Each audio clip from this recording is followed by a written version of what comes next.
DJ Manohar Chanor, DJ Manohar Chanor.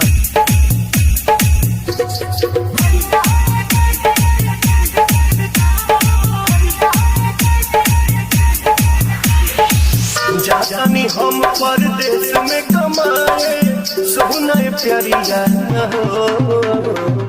जाके न पारे बाजार से लिया दर करिया हो अब बोला काका हम कहती रोपनिया रे जान तीन कथा डेढ़ कथा भंगा तू एक कथा बोले हो दुनिया हम पूछ पूछ खाई कटनिया तू एक कथा बोले हो दुनिया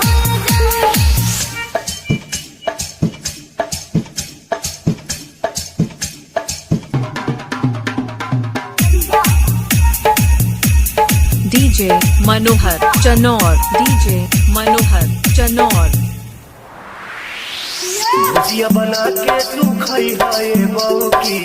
दो चार थान हम लगा दे हम लौकी सही खतर का हो अरे हाँ रे अच्छा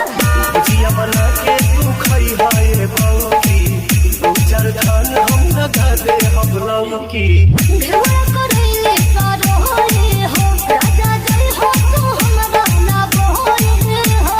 एगो काम कर दिया खाली टाइम से डाल दी अपनिया रे जान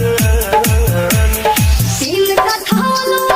डेढ़ कथा भंगा तू एक कथा बोले हो दुनिया हम पूछ पूछ खाई कटनिया तू एक कथा बोले हो दुनिया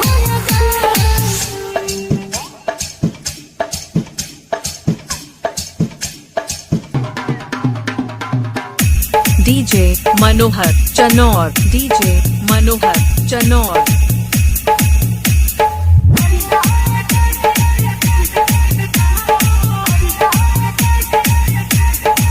आटा चाउर से तो भरल बा घरवा रुक देत बानी मरी जाटा मटरवा टमाटर बढ़िया बानू अरे देसीला अच्छा आटा चाउर से तो भरल बा घरवा रुक देत बानी मरी जाटा मटरवा टाइम टाइम को थोड़े झोरे जरा भी जैसे लगा दे हवा गोरे हई पवन ना होई परेशानिया रे जान तीन कथा डेढ़ कथा भंगा तू एक कथा बोले हो दुनिया हम पूछ पूछ खाई कटनिया DJ Manohar Chanor, DJ Manohar Chanor.